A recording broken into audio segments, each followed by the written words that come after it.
Pengadaan mobil dinas mewah untuk Wali Kota Langsa terpilih menuai kecaman dari mahasiswa.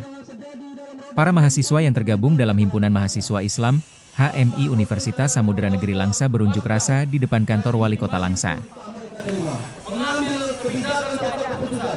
Mereka memprotes pengadaan mobil dinas yang menyedot anggaran daerah hingga lebih dari 2 miliar rupiah. Pengadaan mobil dinas mewah jenis Alphard dinilai belum tepat, mengingat kondisi ekonomi masyarakat saat ini yang masih sulit. Aksi unjuk rasa tersebut juga diwarnai dengan pembakaran ban di depan kantor Wali Kota.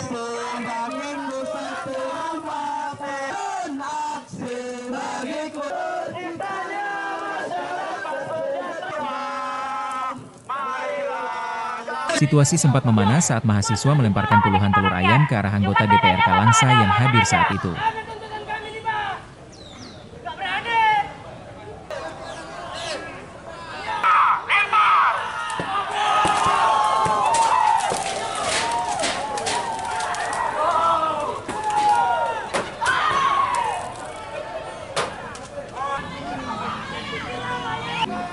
Mirza Maulana, koordinator aksi mahasiswa, meminta agar pengadaan mobil dinas mewah untuk Wali Kota segera dibatalkan, karena dianggap mencederai hati nurani masyarakat. Ia menilai masih banyak hal lain yang lebih penting untuk diselesaikan, seperti membantu peningkatan taraf hidup masyarakat dan sektor pendidikan.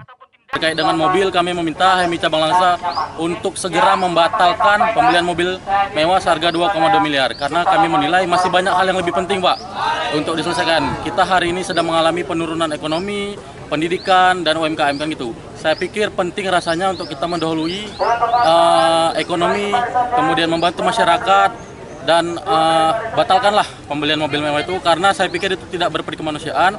Masih banyak isu-isu yang lebih urgent yang harusnya itu yang lebih diprioritaskan daripada membeli mobil mewah.